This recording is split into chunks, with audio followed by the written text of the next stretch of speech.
फनकार की बनाता है जो लाइफ में दिया, फनकार की बनाता है जो लाइफ में दिया, फनकार की बनाता है जो लाइफ में दिया। इमरान भाई का है वो बस कैफ में दिया जी, कैफ में दिया, कैफ में दिया, कैफ में दिया। अब आइए असल मकसद की तरफ हम लोग गामजन होते हैं और ऐशा की बात की इस आखिरी नशिस्त की पहली कड़ी को आपके रूबरू हम पेश करने जा रहे हैं। और हमने उन फहरिस्त में जिन मौकर हजरात का नाम आपके सामने पेश किया था, उनमें एक नाम जनाब मौलाना मुफ्ती कमरुज़्ज़मा साहब मुद्दज़िलुल आली की है। हम उनको आपके रूबरू पेश करने जा रहे हैं। आप बगैर उनकी बात को समाअत फरमाएं और अपने दिल में जगह देकर यहाँ से जाने की कोशिश करें। जनाब मौलाना मुफ्ती कमरुज़्ज़मा साहब अपने खिताब के साथ दाइज़ पर। अल्हम्दुलिल्लाह नहमदुहु व नस्तईनुहु व नस्तगफिरुहु व नु'मिनु बिही व नतवक्कलु अलैहि व नऊज़ु बिल्लाहि मिन शुरूरि अनफुसिना व मिन सय्यिआति अअमालिना। मन यहदिहिल्लाहु फला मुदिल्ल लहु व मन युद्लिल्हु फला हादिय लहु व नशहदु अन ला इलाहा इल्लल्लाहु वहदहु ला शरीका लहु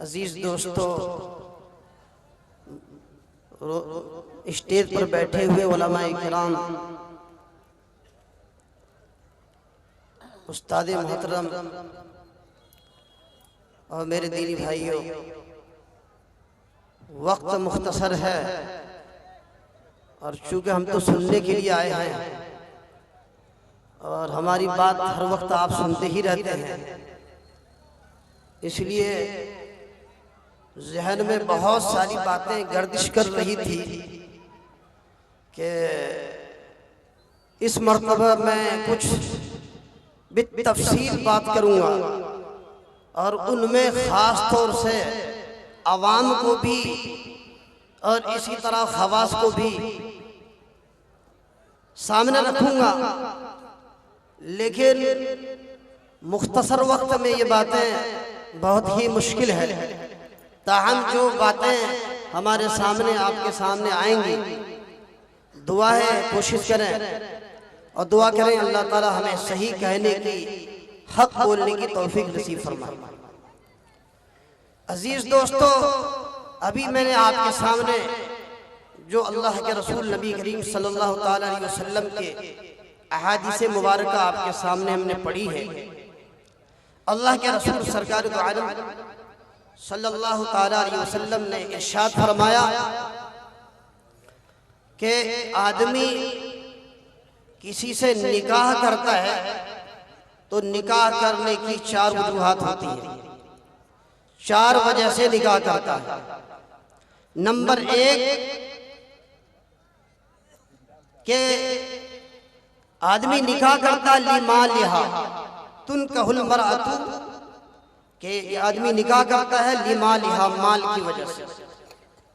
किसी औरत से अगर कोई निकाह कर रहा है तो निकाह करने की गर्ज़े अव्वल ये होती है कि हमें बहुत सारा माल हासिल हो जाए, बहुत सारी दौलत हासिल हो जाए, बहुत सारे पैसे हासिल हो जाए और उस पैसे से हम अपना घर भी बना लें और हमारे कारोबार में भी तरक्की हो जाए और हमारे बच्चों में भी कामयाबी मिल जाए और घर के सारा काम काज भी चल जाए। तो ये नीयत ज़हन में होती है शादी करने वालों। दूसरे वो लोग वले जमालिहा, कि जो शादी करते हैं इसलिए निकाह इसलिए करते हैं कि हुस्न जमाल बहुत ज्यादा है, हुस्न की ज्यादती, जमाल की ज्यादती, इसकी वजह से वो निकाह करते हैं ताकि हमें अपनी शहवत मिटाने में और अपनी गर्ज गायत पूरी करने में हमें पूरे तौर पर मदद मिले। इसलिए पूरी कोशिश और तगोदो ये होती है कि कोई ऐसी लड़की मिल जाए और ऐसी बच्ची से निकाह हो जाए, ऐसा रिश्ता मिल जाए जो हुस्न जमाल में सबसे ज्यादा हो, सबसे आगे हो, तो उसकी मेहनत ये होती है।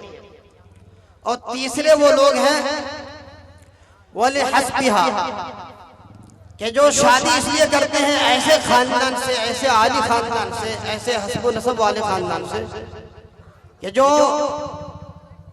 इज्जत और तकरीम के एतबार से इलाके में सबसे बड़े समझ जाते हैं, सबसे मालदार समझ जाते हैं, सबसे इज्जत वाले समझ जाते हैं, फख्र व मुबाहात में सबसे आगे होते हैं, इलाके में उनका नाम होता है और उनका चर्चा होता है, उसका डंका बजता है। इसलिए उनके यहाँ शादी करेंगे तो उसकी इज्जत की वजह से मेरी भी इज्जत होगी, इसलिए वो शादी करते हैं।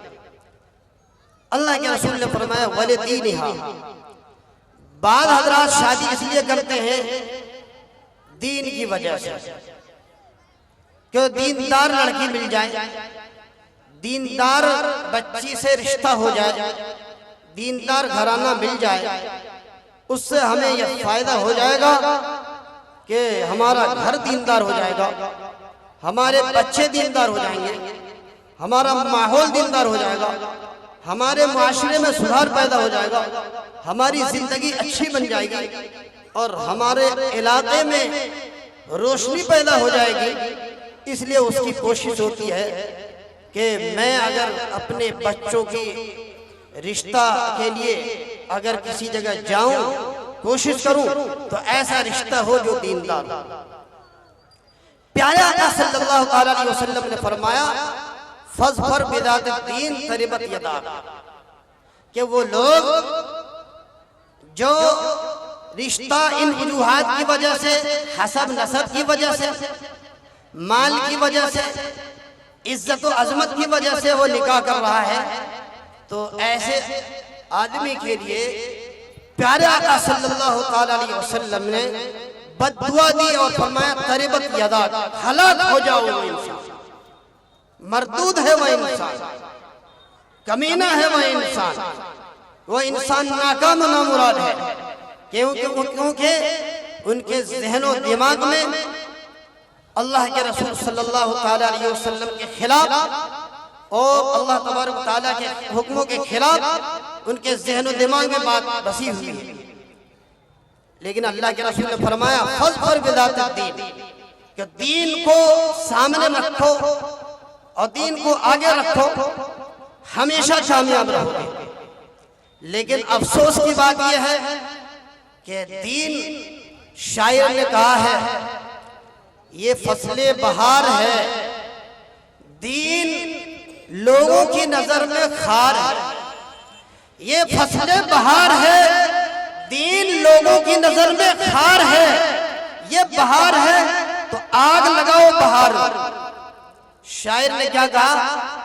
शायर ने कहा कि ये फसले बहार है, ये आलम, ये दुनिया अगर फसले बहार है, ये बददियानती, ये गलत तरीका, रसूलुल्लाह सल्लल्लाहु अलैहि वसल्लम के सुन्नत के खिलाफ, अल्लाह के मर्जियात के खिलाफ, अल्लाह के हुक्मों के खिलाफ अगर कोई तरीका है और इस तरीके को हम और आप फसले बहार समझ रहे हैं और हम इसको सबसे अच्छी चीज समझ रहे हैं, तो शायर कहता है ऐसे बहार में आग लगा दो, ऐसे बहार की कोई जरूरत नहीं, ऐसी कामयाबी की कोई जरूरत नहीं। कामयाबी तो दरअसल प्यारे आका सल्लल्लाहु अलैहि वसल्लम की सुन्नत मुतहरा में है, प्यारे आका सल्लल्लाहु अलैहि वसल्लम की जिंदगी में है, अल्लाह के हुक्मों के ताबे है। लेकिन अफसोस की सदा अफसोस कि जो पहले जमाना करने अव्वल रसूलुल्लाह सल्लल्लाहु अलैहि वसल्लम से पहले जमाने में आपके बिअसत से पहले जिस तरह लोगों का ख्याल था, लोगों का रुझान था, लोगों के ज़हनो दिमाग में बातें थी इन हमारी माँ बहनों के बारे में, वही ख्याल, वही चीजें आज हमारे ज़हनो दिमाग में आ चुकी है। हमारे ज़हनो दिमाग में सारी बातें आ चुकी है, हमारे लोगों में ये बातें आ चुकी है, रच बस गई है। जैसे पहले ये था कि जैसे चीन के अंदर लोगों के ज़हनों में था ये जो औरतें होती हैं ये आधी औरतें होती हैं, आधा इंसान होता है, तो ये आधा इंसान है और इस औरत की वजह से बहुत सारी बुराइयां जन्म लेती हैं। लिहाजा इस औरत को मुआशरे में रहना ही नहीं चाहिए। इसी तरह फ्रांस में लोगों का अकीदा था कि यह औरतें इसकी वजह से बहुत सारी बुराइयां जन्म लेती हैं, तो इसको अपने धर्म की जगह पर रखना नहीं चाहिए। ईसाइयों का यह अकीदा था कि ये अगर हम औरतों से शादी करेंगे तो फिर हमें दीन की बातें छूट जाएंगी और हम अल्लाह के महबूबियत से बिल्कुल गाफिल हो जाएंगे और अल्लाह से करीब नहीं रहेंगे, अल्लाह से दूर हो जाएंगे। इसलिए वो राहिब बन करके जंगलों में जाके इल्लल्लाह इल्लल्लाह की ज़रबें लगाते थे, कहते थे बीवी की कोई जरूरत नहीं है, शादी की कोई जरूरत नहीं है, औरत को यूं ही छोड़ दिया जाता था, वो यूं ही कुंवारी बनकर जिंदगी गुजारती थी। और इस सरजमीन हिंदुस्तान में हमारे हिंदू भाइयों में ये तरीका राज था कि अगर जो माँ बहनें अगर उसके शौहर का इंतकाल हो गया तो उसके इंतकाल की वजह से जिंदा जला दिया जाता था, शौहर के साथ बीवी को भी जला दिया जाता था। हालांकि बीवी तो जिंदा है और शौहर मुर्दा है, लेकिन मुर्दा शौहर के साथ बीवी को भी जला दिया जाता था। ये तरीका राज था। और अरबों का ये तरीका था कि अगर उसके यहाँ कोई बच्ची पैदा होगी तो उस बच्ची के पैदा होने की वजह से वो लोग परेशान होते थे और उसे जिंदा दरगोर कर देते थे।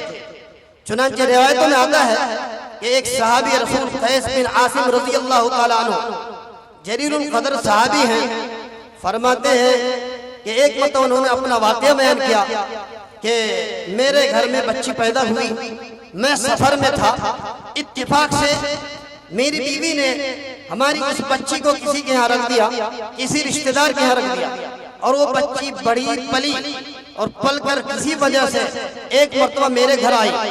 मैं सफर से जैसे ही अपने घर में आया तो मैंने देखा कि एक बच्ची, खूबसूरत बच्ची, बड़ी बच्ची नजर आ रही है। तो हमने अपने बीवी से पूछा ये कौन?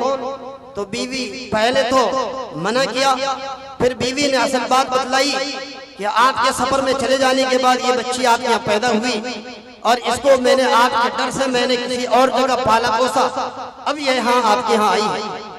चुनांचे वो साहबी फरमाते हैं कि मैं अपनी उस बच्ची को लेकर जंगल के बयाबानों में मैं पहुंचा, जंगल में पहुंचा और वहां कब्र खोदता था और वो बच्ची अगर कोई गर्दो गुबार मेरे ऊपर पड़ जाती थी उस गर्दो गुबार को पोंछती थी, लेकिन उसके बावजूद भी मैं उस पर कोई रहम नहीं खाता था और वो बच्ची इसी तरह हमारे साथ थी। फिर मैंने उस बच्ची को जिंदा ही कब्र में डालकर और उस पर मिट्टी डालना शुरू किया। बच्ची चिल्लाती रही, रोती रही, लेकिन मैंने उस बच्ची पर कोई निगाह करम नहीं किया और मैं सख्ती के साथ मिट्टी डालता रहा, यहाँ तक कि मैंने इसे जिंदा दरगोर कर दिया। प्यारे आका सल्लल्लाहु अलैहि वसल्लम के जमाने की बात है, सहाबी फरमाते हैं तो वो एक जमाना था, लेकिन आज का जो जमाना हमारा जो मौजूदा दौर है, इस मौजूदा दौर में भी यही सूरत हाल तकरीबन नजर आ रहा है। ये क्या कि हमारे घर में अगर बच्ची पैदा हो गई तो अब बच्ची के पैदाइश की वजह से नींदें हराम हो जाती है, घर सोना पड़ जाता है, जो मिठाई आने वाली थी वो मिठाई खत्म हो जाती है, जो लड्डू आने वाली थे वो लड्डू खत्म है, अब कुछ भी नहीं आएगा। क्यों? घर में शोक मनाया जा रहा है और रिश्तेदारों में ऐसा अकारिब में किसी जगह ये बात नहीं बयान की जा रही कि हमारे यहाँ बच्चा पैदा हुआ या बच्ची पैदा हुआ। खामोश है, बिल्कुल खामोश है। क्यों खामोश है? इसलिए कि घर में बच्ची पैदा हुई है और उस बच्ची के पैदाइश की वजह से ज़हनो दिमाग मुअत्तल है, कहीं ऐसा ना हो ये बच्ची बढ़ेगी और बढ़कर आगे जब बढ़ेगी तो हमें जहेज देना पड़ेगा और रसूमात से हमें आगाह होना पड़ेगा, हमें परेशानी उठानी पड़ेगी और बहुत सारा मामला हमारे सामने आएगा। इसलिए मैं वो बहन भी, माँ भी, बच्चे भी, औलाद भी, घर के सारे अहबाब सब के सब मायूस नजर आते हैं जब अगर किसी घर में बच्ची पैदा होती है। और उमूमन ये होता है कि उस बच्ची के आने से पहले ही आजकल जिस तरह मशीनें ईजाद हैं, उस मशीनों के जरिए, आलात के जरिए ये पता चलाया जाता है कि पेट में बच्ची है या बच्चा है। अगर ये पता चलता है कि बच्ची है तो उस बच्ची को वहीं कत्ल कर दिया जाता है, खत्म कर दिया जाता है, चाहे वो 7 महीने की हो या 8 महीने की। ये सूरत हाल हमारे यहाँ है। अब उन लोगों की सूरत हाल तो जो कुछ था वो था, दौरे जाहिलियत में जो जमाना था वो था, लेकिन हमारे इस जमाने में बच्चियों से क्यों डर लगता है? बच्चियों के पैदाइश पर क्यों गम मनाया जाता है? बच्चियों के आने पर क्यों गम मनाया जाता है? उस गम मनाने की वजह जहेज है। क्या है? जहेज, तिलक, ब्याह, बारात, मंगनी, मंडा, तरह तरह की चीजें हमारे यहाँ चीज मौजूद हैं, जिसकी वजह से हमारे ज़हन दिमाग मुअत्तल रहता है, हमें परेशानियां रहती हैं कि हम अपनी बेटी की किस तरह शादी करेंगे, किस तरह निकाह करेंगे, कैसे निकाह के फराज अंजाम देंगे। मेरे दोस्तों, क्या ये जहेज के रसूमात और जहेज के बिदआत और जहेज और तिलक, ये सारी चीजें जो भी रसूमात हम मनाते हैं या हम करते हैं या इसकी कोशिश करते हैं या इसमें मेहनत करते हैं, क्या ये अल्लाह के रसूल सरकार दो आलम सल्लल्लाहु अलैहि वसल्लम ने इसके इजाद किया है? अल्लाह के रसूल ने हुक्म दिया है कि लोगों खूब खूब खोल खोल कर जहेज दो। क्या प्यारे आका सल्लल्लाहु अलैहि वसल्लम ने जहेज दिया है? क्या प्यारे आका सल्लल्लाहु अलैहि वसल्लम ने 4 बेटी का निकाह किया? क्या ये रसूमात थे? ये मंगनी का रस्म था, ये लेने देने का रस्म था, ये तिलक था, ये चीजें नहीं थी। न अल्लाह के रसूल सल्लल्लाहु अलैहि वसल्लम के जमाने में, न सहाबा के जमाने में, न फुक़हा के जमाने में, किसी जमाने में ये चीजें मौजूद नहीं थी। लेकिन अब ये चीजें हम और अपने तौर पर, अपने तरीके पर हमने ये कोशिश करके, मेहनत करके इलाके में हमने ये मेहनत की है कि खूब खूब जहेज लिया जाए, दूसरे के गर्दन काटा जाए, दूसरे के पैर काटा जाए, दूसरे के जहन को काटा जाए, तराशा जाए और दूसरे के जहन छलनी किया जाए। इसके लिए पूरी कोशिश होती है, मेहनत होती है कि जो जिस तरह हो गुंडागर्दी के साथ वो गुंडागर्दी करते हैं, जिसको हम कहते हैं इंटरनेशनल फकीर। फकीर कई तरीके से होते हैं, आजकल 3 तरीके से फकीर हैं। उन 3 तरीकों में से फकीरों में से एक फकीर वो भी है जो जहेज के नाम पर लोगों से पूरे तौर पर लेने की पूरी कोशिश करते हैं और कहते हैं ये जहेज मैं अपने लिए नहीं ले रहा हूँ, ये जहेज तो आपकी अपनी बेटी के लिए दे रहे हैं, या आपकी बेटी रहेगी, आपकी बेटी इसमें तरबियत पाएगी, आपकी बेटी इससे फायदा उठाएगी, हमारा कोई मसला नहीं है। मेरे दोस्तों, अफसोस की बात है कि जब प्यारे आका सल्लल्लाहु अलैहि वसल्लम के ज़माने में ये चीज़ें नहीं थी, न मंगनी थी, न बारात थे, न रस्में थी, न ये चीज़ें थी, न ये खाने पीने के बहुत सारे रस्में हैं, न ये चीज़ें थी, न मेहंदी थी, न उपटन था, बहुत सारे तरीके जो हमारे यहाँ हैं ये चीज़ें मौजूद नहीं थी। फिर वजूद में कैसे आई? तो पता चला कि ये हमारे माशरे में ये चीजें जो आई है ये बहुत बाद में आई है। प्यारे आका सल्लल्लाहु अलैहि वसल्लम का जमाना इससे खाली है, रसूलुल्लाह सल्लल्लाहु अलैहि वसल्लम का जमाना खाली है और अल्लाह के रसूल सल्लल्लाहु अलैहि वसल्लम के बाद सहाबा का जमाना खाली है, हर एक का जमाना खाली है। लेकिन हम अपने जमाने में इस चीज को लाए हैं और इसकी वजह क्या है? क्या वजह है कि ये जहेज जैसी लानत हमारे मुआशरे में पूरे तौर पर आ चुकी है? क्या वजह है? उसकी मैन वजह बता रहा हूं। अल्लाह तबारक व तआला ने कुरान मजीद में 4 पारे में सूरा निसा में तकरीबन अल्लाह तबारक व तआला ने विरासत के मसाइल को बयान किया, बितफसील मसाइल को बयान किया।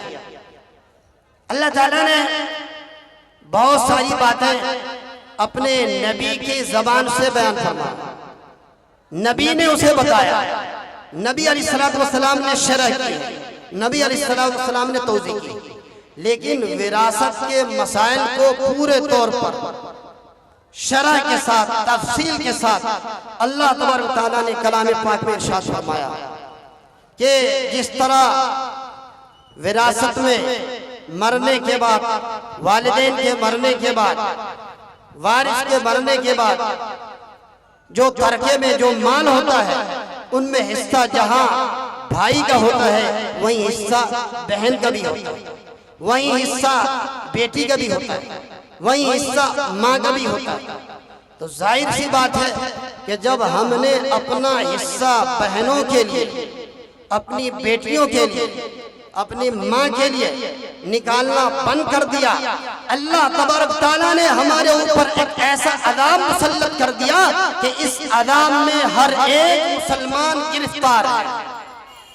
अब ये बताओ मसले के एतबार से कान खोल करके कि क्या किसी ने किसी का हक दबा रखा हो, किसी का माल दबा रखा हो, किसी की जमीन दबा रखी हो, चाहे बहन के हिस्से दबा रखे हो, चाहे बेटी के हिस्से दबा रखे हो, या माँ के हिस्से दबा रखे हो, क्या उनके यहाँ खाना जायज है या नाजायज? बताओ, मुफ्ती साहब यहाँ मौजूद है, अहले इल्म यहाँ मौजूद है। कुरान करीम की तफसीर कर रहा था और कुरान करीम की तफसीर में इत्तेफाक से आयत आई। उस मौके पर बड़े मजमे बहुत सारे लोग थे। मैंने बताया कि बताओ अपने बहन का हिस्सा किस किस ने निकाला, हाथ उठा। तो उनमें से सिर्फ एक आदमी ने हाथ उठाया। अब आप सब हाथ उठाइए कि अपने बहन का किस किस ने हिस्सा दिया। हाथ उठाओ तो देखो कितने लोग। मेरे हिसाब से शायद एक दो हाथ उठाया। और हिस्सा किसी ने नहीं दिया, हिस्सा इनमें से किसी ने भी नहीं दिया, ना बिहार में दिया, ना यूपी में दिया, हिंदुस्तान में देने की रिवाज ही नहीं। मुफ्ती साहब मौजूद है, अहले इल्म मौजूद है, आप कैसे कह रहे हैं कि भाई हिस्सा नहीं दिया? मैं चैलेंज के साथ कहता हूं किसी ने हिस्सा नहीं दिया। हिस्सा जबरदस्ती लिया जा रहा है, दावे के साथ लिया जा रहा है, बोलकर लड़कर हिस्सा लिया जा रहा है, इसलिए मजबूरन देना पड़ रहा है। वरना हकीकी तौर पर हिस्सा शरीयत ने मुतय्यन कर दिया है कि जब मुतय्यन है तो देना चाहिए, लेकिन दिया नहीं जा रहा है, लिया जा रहा है। तो जब लिया जाएगा, और लेने में क्या होता है, जो जबरदस्ती लिया जाता है तो उसमें फिर रिश्तेदारों में गहमा गहमी, आपस में तनाज़ो, आपस में लड़ाई, आपस में बोग, आपस में हसद, आपस में कीना होता है और एक दूसरे से मुफारकत होती है और सदियों तक बोलचाल सब कुछ बंद हो जाता है। अफरा तफरी का आलम होता है, एक दूसरे से बोलने के लिए तैयार नहीं होता, क्योंकि उस बहन की ये खता थी कि उसने अपना हिस्सा ले लिया है ना भाई, यही खता, ये इसको खता समझते हैं। अफसोस सद अफसोस मेरे दोस्तों, जो मैंने आपके सामने अभी अल्लाह के रसूल सल्लल्लाहु अलैहि वसल्लम की बात कही है कि निकाह 4 वजह से किया जाता है, तो अब हमारे माशरे में जो जहेज और तिलक जैसी लानत है, उस लानत को खत्म करने के लिए क्या शक्ल होनी चाहिए, उसके लिए क्या मेहनत होनी चाहिए, उसके लिए क्या तरीक़ेकार इख्तियार होने चाहिए कि हमारे मुआशरे से ये चीज़ें ख़त्म हो जाए, उसके लिए कौन सी शक्ल होनी चाहिए। जो प्यारे आका सल्लल्लाहु ताला अलैहि वसल्लम की बात मानने के लिए तैयार नहीं, वो हमारी बात कैसे मान जाएगा? मान जाएगा भाई? नहीं मानेगा। जो प्यारे आका सल्लल्लाहु अलैहि वसल्लम की बात मानने के लिए तैयार नहीं, वो हमारी बात मानने के लिए कैसे तैयार हो जाएगा? लेकिन मेरे दोस्तों, अल्लाह तबारक ताला को हाजिर नाजिर समझ करके हम सिर्फ ये समझते हैं कि इबादत नमाज है, हम ये समझते हैं कि इबादत रोजा है, हम ये समझते हैं कि इबादत हज है। नहीं मेरे दोस्तों, इबादत अल्लाह तबारक ताला ने दीन के जितनी जरूरियात हैं, जितने शोबाजात हैं, जितनी चीजें हैं, हर एक में दीन है। उसको दीन बनाने की कोशिश करो, दीन पर मेहनत की कोशिश करो तो वो दीन बन जाएगा। अगर उसके खिलाफ करोगे तो दीन नहीं बनेगा। आज हमारे माशरे में तिलक जैसी एक लानत हमारे ज़हनों, हमारे हर घर में चारों तरफ से घेर लिया है। और उस घेर में मैं बताता चलूं, मालदार भी, अहले इल्म भी, गैर इल्म भी, अवाम भी, खवास भी, बड़े भी, छोटे भी, हर तरह के लोग मौजूद हैं। खूब मजे के साथ जहेज लिया जा रहा है। हमारे गांव में एक साहब थे, इंतकाल फरमा गए। वो कह रहे थे एक मर्तबा कि भाई थोड़ा सा फर्क होता है जहेज में, लेने का तरीका अलग होता है। जो अहले इल्म जहेज लेते हैं तो वो कान पकड़ के इधर सीधे नाक नहीं पकड़ते, वो नाक थोड़ा दूसरे तरीके से लाते हैं नाक पकड़ने के लिए। और जो आम आदमी होता है नाक डायरेक्ट पकड़ लेता है। तो बस यही तरीका होता है। भाई हम तो नहीं ले रहे हैं, वो किसी को, अपने रिश्तेदार को, अपने इज़्ज़ा अकारिब को तर्जुमान बनाकर सामने कर देता है और ये कहता है कि भाई यही तर्जुमान है। भाई हम तो, लड़का तो कुछ लेना नहीं चाहता है, लेकिन जो रिवाज, ये छोटा लगता है रिवाज, ये रिवाज ने तो सब पूरे मुआशरे को बिगाड़ रख दिया, पूरी दुनिया को बिगाड़ रखा है, पूरे इलाके को बिगाड़ रखा है, पूरे मुआशरे को बिगाड़ रखा है। ये रिवाज, तो जब तक ये रिवाज हमारे यहाँ से खत्म नहीं होगा, हमारे मुआशरे में जो ज़िना फैलेगा, कसरत से फैलेगा। इसलिए प्यारे आका सल्लल्लाहु अलैहि वसल्लम ने फरमाया कि जो शख्स, जो बच्ची या बच्चा निकाह के वक्त होने के, जब निकाह का वक्त हो गया हो, जवानी के दहलीज पर खड़ा हो जाए और उसके वालिदैन निकाह न कराएं, तो उस पर सारा वबाल उनके वालिदैन पर होगा। अब वालिदैन कैसे क्या करें? जहेज मांगने वाला इतना ज्यादा जहेज मांग रहा है, इतना ज्यादा मांग रहा है कि फ्रिज और जितने सामान है, उस सामान के अलावा भी 1.5 लाख चाहिए, 2 लाख चाहिए, 3 लाख चाहिए, 5 लाख चाहिए, ये सारे सामान। मेरे दोस्तों, खुदा की कसम खा के इस स्टेज में कह रहे हो, अहले इल्म मौजूद है, किसी जिस आज के जमाने में किसी शादी के यहाँ, शादी घर में खाना जायज नहीं है, कह रहा हूं, पूछ लो फतवा जहां से पूछना, किसी घर में शादी खाने में खाना जायज नहीं है। आप कहें कैसे खाना? क्योंकि शादी इतनी महंगी हो रही है कि वो शादी में जितने भी असबाब फराहम किया है, जहेज के सामान तैयार किया है, वो सारा सामान सूद लेकर, ब्याज लेकर और दूसरों को गला दबाकर, जबरदस्ती छीन कर और जिस तरीके से भी हो उस तरह उसको इस्तेमाल करके अपनी बेटी के लिए सामान जहेज किया। तो जाहिर सी बात है, जब सूद लेकर अपने बेटी के जहेज के सामान को तैयार करेगा तो क्या उसके घर में खाना जायज होगा? जाहिर सी बात है, उसके घर में खाना जायज नहीं है, उसके घर में खाना भी नहीं चाहिए। लेकिन अफसोस के सदा अफसोस, सब खा रहे हैं, दुनिया खा रही है, हम भी खा रहे हैं, आप भी खा रहे हैं, खाने वाला खा रहा है, खूब मजे से खा रहा है। अब इसका हल क्या हो? किस तरीके से ये चीजें खत्म हो? इलाके में ये मुआशरे में बातें खत्म होने के लिए, इसके लिए क्या कोशिशें हो सकती हैं? देखो, तकरीर तो हमारे मौलाना सादुल नजीब साहब, मौलाना अब्दुल्ला सालिम साहब, हमारे अकाबिर और बड़े बड़े लोग करेंगे और बहुत अच्छी अच्छी तकरीरें करते हैं। मैं तो तकरीर बहुत कम ही करता, लेकिन ये अमल के मैदान में कब आओगे मुसलमान? अमल कब आएगा? जिंदगी में दीन कब आएगा? जिंदगी में अल्लाह रसूल सल्लल्लाहु अलैहि वसल्लम की सुन्नत कब आएगी? ये स्टेज पर भी कहा जाता है और हम लोग भी सुनते हैं कि शादी करना सुन्नत है। क्या कहते हैं मुफ्ती साहब? अहले इल्म शादी करना क्या कहते हैं? सुन्नत। सुन्नत हरी है या लाल? ये बताओ, सुन्नत हरी होती है या लाल होती है? सुन्नत काली होती है ना? सुन्नत काली होती है या हरी होती है या लाल होती है? सुन्नत कैसी सुन्नत होती है? ये तो बताओ, सुन्नत होती कैसी? कहते शादी करना सुन्नत है, निकाह करना सुन्नत है। तो कैसी सुन्नत है? वो लाल है या हरी है, पीली है, काली क्या है? ये पूछना चाह रहा हूं। जाहिर सी बात है, सुन्नत न लाल है न हरी है, बल्कि प्यारे आका सल्लल्लाहु ताला अलैहि वसल्लम का फरमान है, प्यारे आका सल्लल्लाहु अलैहि वसल्लम का अमल है, प्यारे आका सल्लल्लाहु अलैहि वसल्लम का तरीका है। तो अब उस सुन्नत को कैसे जिंदा किया जाए? मौलाना इलियास गुम्मन साहब एक तकरीर में फरमा रहे थे कि लोग, हमारे अहले इल्म कहते हैं ये सुन्नत है, सुन्नत है। अरे सुन्नत करके दिखाओ ना, सुन्नत करके दिखाओ, अमल करके दिखाओ, सामने आके दिखाओ, मैदान में आके दिखाओ, तब सुन्नत। और एक बात बताऊं, इस वक्त अपने घर वालों से, अपने इलाके वालों से और अपने गांव वालों से सुन्नत की बात कहना एक लड़ाई मोल लेना। घर वालों से भी झगड़ा होगा, बाप से भी झगड़ा होगा, भाई से भी झगड़ा होगा, माँ बहनों से भी झगड़ा होगा, रिश्तेदार से भी झगड़ा होगा, क्योंकि भाई हमारे खिलाफ शादी कर रहे हैं, सुन्नत सुन्नत कह रहे हैं। भाई सीधा सपाटा काम कर रहे हैं।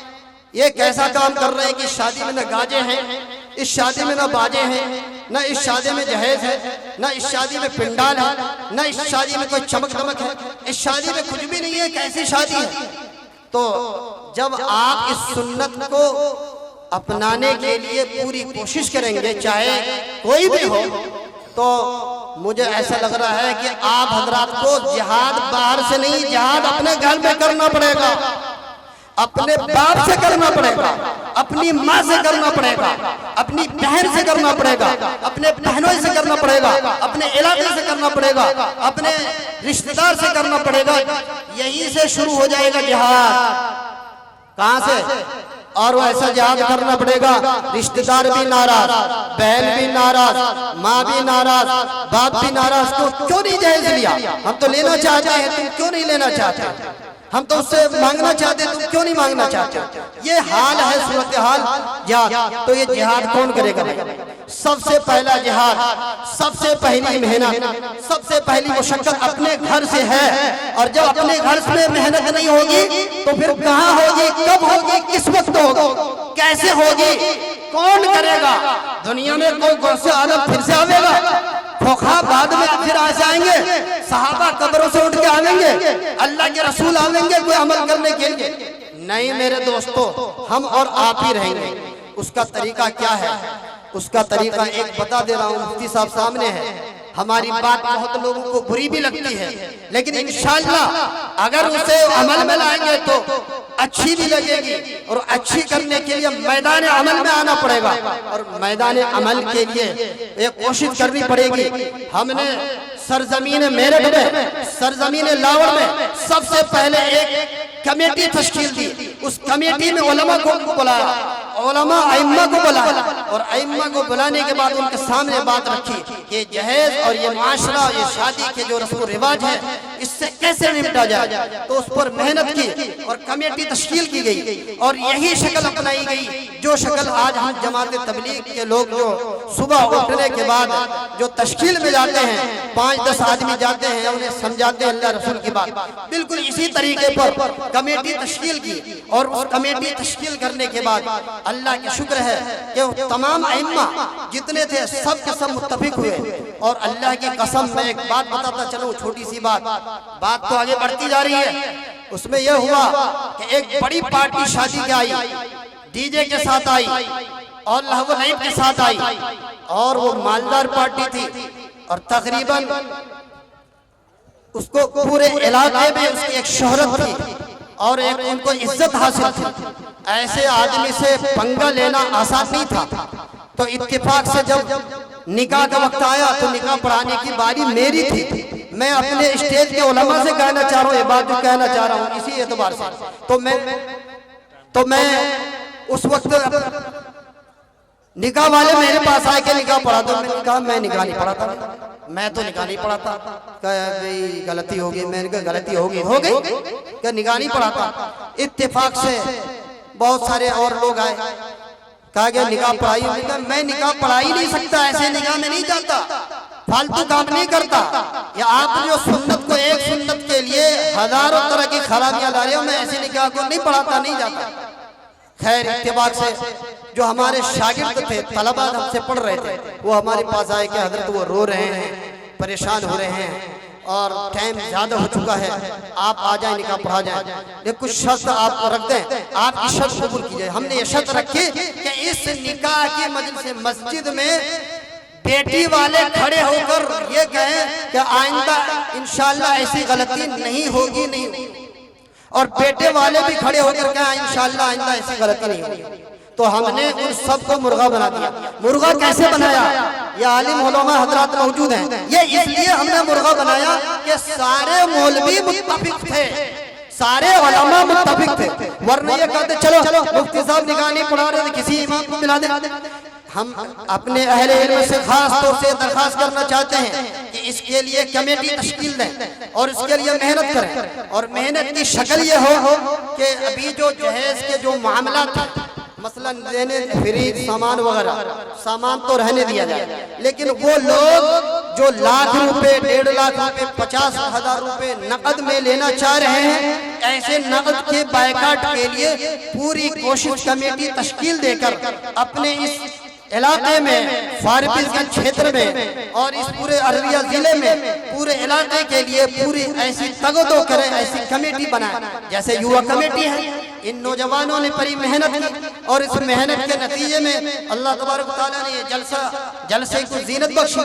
तो इसी तरह एक कमेटी तश्कील हो और उस कमेटी के जरिए ये बात पहुंचाई जाए कि जिसके यहाँ अगर लेन देन होगा तिलक ऊपर से, यानी 1,50,000, फिलहाल तो चलो जो लेन देन हो रहा है फ्रिज सामान ये सब जो चीजें जरूरी है तो वो तो जरूरी है, लेकिन बस ये जो ऊपर से लिया जा रहा तिलक, इन तिलक के बायकाट के लिए पूरे नौजवान तैयार हो जाए और तैयारी के लिए पूरी कोशिश करें। अगर इंशाअल्लाह पूरी कोशिश करेंगे, उलमा साथ देंगे। देखो पहले अगर ले लिया है तो तौबा कर लेंगे, ठीक है हमने ले लिया, लेकिन आइंदा ये अज़्म करें। अज़्म कर रहे हैं आप सभी हज़रात अज़्म कर रहे हैं, हाथ उठावे इंशाअल्लाह के ऊपर से जो तिलक ले रहे 50,000, 1 लाख, 1.5 लाख बिल्कुल भी नहीं लेंगे इंशाअल्लाह। लेकिन ये हाथ उठाने से काम नहीं होगा। मुफ्ती साहब भी परेशान हो रहे हैं और भी परेशान हो रहे हैं। हमारी बात तो ऐसी होती है, लेकिन मैं खास तौर से ध्यान में वो बातें निकल गई जो हमें बताना था और कम वक्त दिया गया। तो ये कहना चाह रहा हूँ कि कमेटी कब तश्कील हो। कमेटी जिस तरह युवा कमेटी आपने तश्कील दी है, इसी तरह हर इलाके में कमेटी तश्कील दे नौजवानों और वो मुकम्मल बायकाट करे। 1,00,000, 50,000, 2 लाख, 3 लाख की इसकी मुकम्मल बायकाट करे। उसके यहाँ न जावे न आवे, न दावत खावे, न रस्में करे, उसके यहाँ आना जाना उनसे कता ताल्लुक इख्तियार करे।